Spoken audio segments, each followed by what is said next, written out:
Assalamualaikum warahmatullahi wabarakatuh. Perkenalkan, nama saya Nila Fauzia dengan NIM 1514211144. Saya dari kelas 3F. Nah, di sini saya akan menjelaskan tentang perubahan kurikulum dari awal sampai tahun 2022. Nah, yang pertama itu kurikulum 1947. Kurikulum pertama sejak Indonesia merdeka.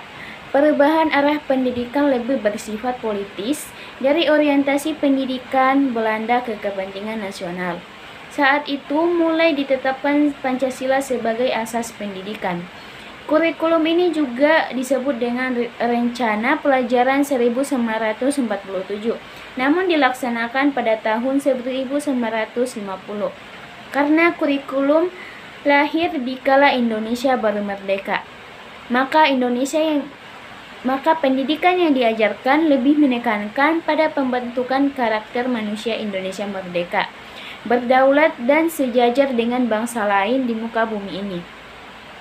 Fokus Rencana Pelajaran 1947 tidak menekankan pendidikan pikiran, melainkan hanya pendidikan watak, kesadaran bernegara dan bermasyarakat.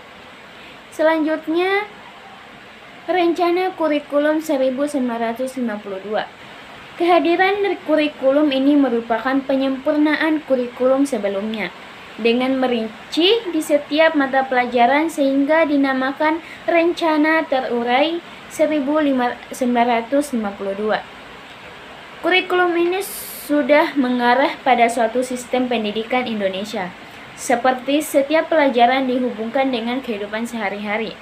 Silabus mata pelajaran menunjukkan jelas bahwa seorang guru hanya mengajar satu mata pelajaran. Kemudian kurikulum 1964. Pemerintah kembali menyempurnakan sistem kurikulum pada tahun 1964 yang dinamakan Rencana Pendidikan 1964. Kurikulum ini bercirikan bahwa pemerintah mempunyai keinginan agar rakyat mendapat pengetahuan akademik untuk pembekalan pada jenjang SD, sehingga pembelajaran dipusatkan pada program pascawardana, yaitu pengembangan moral, kecerdasan emosional atau artistik, keprigelan atau keterampilan, dan jasmani. Kemudian kurikulum 1968. Kurikulum pertama pada era Orde Baru bersifat politis dan dimaksudkan untuk menggantikan Rencana Pendidikan 1964 yang dicitrakan sebagai produk Orde Lama. Kurikulum ini bertujuan membentuk manusia Pancasila sejati, kuat dan sehat jasmani, mempertinggi kecerdasan dan keterampilan jasmani, moral, budi pekerti, dan keyakinan beragama. Kurikulum 1968 merupakan perwujudan dari perubahan orientasi pada pelaksanaan Undang-Undang 1945 secara murni. Cirinya, muatan materi pelajaran bersifat teoretis, tidak mengaitkan dengan permasalahan faktual di lapangan. Titik beratnya pada materi apa saja yang tepat diberikan kepada siswa di setiap jenjang pendidikan. Isi pendidikan diarahkan pada kegiatan mempertinggi kecerdasan dan keterampilan, serta mengembangkan fisik sehat dan kuat. Kemudian kurikulum 1957. Pemerintah kemudian menyempurnakan kurikulum 1968 pada tahun 1975. Kurikulum ini menekankan pendidikan lebih efektif dan efisien. Menurut Mujito, Direktur Pembinaan TK dan SD Departemen Pendidikan kala itu, kurikulum ini lahir karena pengaruh konsep di bidang manajemen atau manajemen by objektif. Metode, materi, dan tujuan pengajaran dirinci dalam prosedur pengembangan sistem interaksional atau PPSI, dikenal dengan istilah satuan pelajaran atau SP, yaitu rencana pelajaran setiap satuan bahasa. Kemudian kurikulum 1984 atau kurikulum 1975 yang disempurnakan. Kurikulum 1984 mengusung pendekatan proses keahlian, meski mengutamakan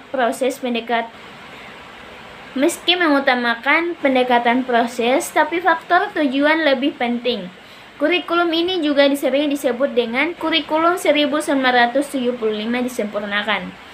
Posisi siswa ditempatkan sebagai subjek belajar, yaitu dari mengamati sesuatu, mengelompokkan, mendiskusikan, hingga melaporkan. Model ini disebut cara belajar siswa aktif atau CBSA.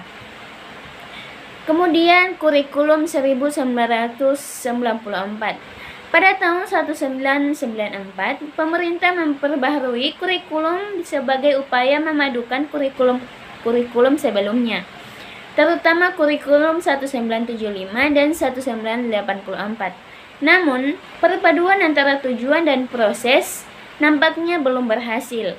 Akibatnya banyak kritik berdatangan disebabkan oleh beban belajar siswa yang dinilai terlalu berat dari muatan nasional sampai muatan lokal, seperti bahasa daerah, keterampilan, kesenian daerah, dan lain-lain. Kemudian kurikulum 2004 atau kurikulum berbasis komputer KBK. Pada tahun 2004 diluncurkan kurikulum berbasis kompetensi atau KBK sebagai pengganti kurikulum 1994, suatu program pendidikan berbasis kompetensi yang mengandung 3 unsur, yaitu pemilihan kompetensi spesifikasi, indikator-indikator evaluasi untuk menentukan keberhasilan pencapaian kompetensi, dan pengembangan pelajaran. KBK mempunyai ciri-ciri yang menekankan pada pencapaian kompetensi siswa baik secara individu maupun klasikal, berorientasi pada hasil belajar dan keberagaman.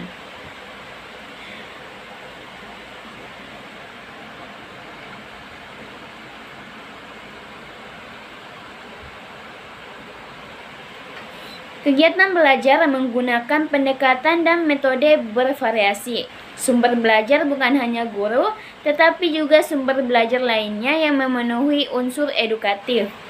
Kemudian kurikulum 2006 atau kurikulum tingkat satuan pendidikan KTSP.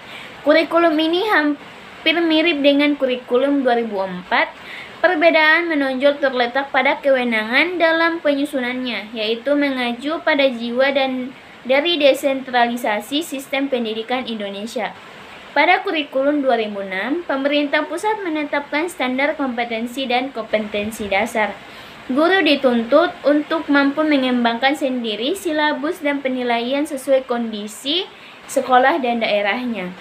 Hasil pengembangan dari semua mata pelajaran dihimpun menjadi sebuah perangkat. Kurikulum ini juga dinamakan kurikulum tingkat satuan pendidikan atau KTSP. Kemudian kurikulum 2013. Kurikulum 2013, kurikulum ini adalah pengganti kurikulum KTSP.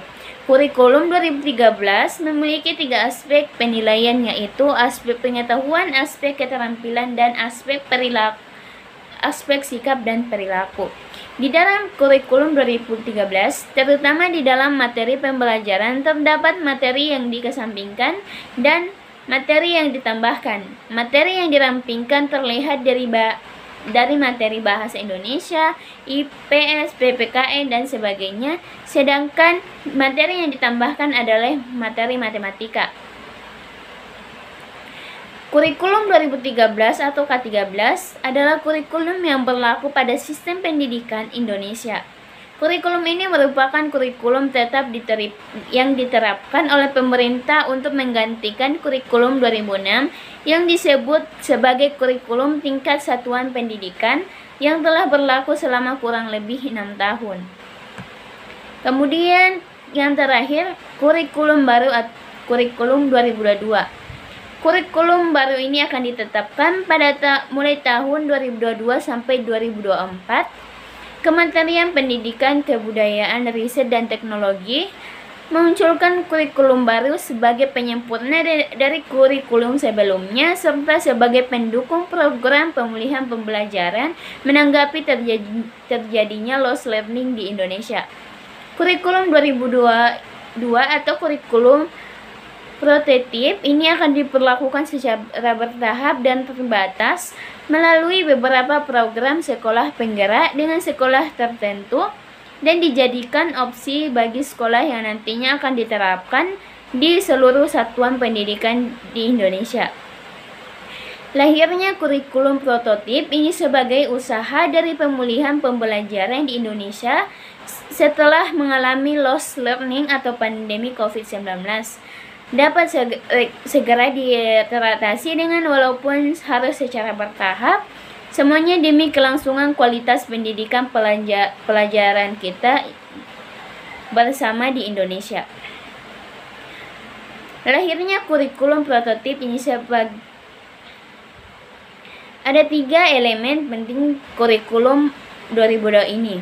Yang pertama ada berbasis kompetensi, yaitu pengetahuan, keterampilan, dan sikap dirangkaikan sebagai kesatuan yang berproses yang berkelanjutan sehingga membangun kompetensi yang utuh. Kemudian kedua, pembelajaran yang fleksibel. Penyusuan capaian pembelajaran dalam fase-fase 2-3 tahun per fase sehingga peserta didik memiliki kesempatan untuk belajar sesuai dengan tingkat pencapaian, kebutuhan, kecepatan, dan gaya belajarnya. Kemudian yang ketiga ada karakter Pancasila. Sinergi antara kegiatan pembelajaran rutin sehari-hari di kelas dengan kegiatan non-rutin atau proyek di interdisipliner yang berorientasi pada pembentukan dan penguatan karakter berdasarkan profil belajar Pancasila. 3 elemen yang terdapat dalam kurikulum baru 2002, banyak perbaruan yang muncul pada kurikulum baru ini. Seperti salah satunya akan kembali pada mata pelajaran TIK atau Teknologi Informasi dan Komputer. Jam pelajaran yang ditetapkan per tahun tidak lagi per minggu seperti KTSP 2013. Siswa mengikuti pelajaran IPA IPS secara terpisah pada tingkat SMP, bukan lagi SMA SMK. Demikian sejarah perkembangan kurikulum pendidikan di Indonesia. Semoga penjelasan ini dapat menambah wawasan ilmu pengetahuan kita. Demikian, jika ada salah kata mohon maaf. Wabillahi taufiq wal hidayah. Wassalamualaikum warahmatullahi wabarakatuh.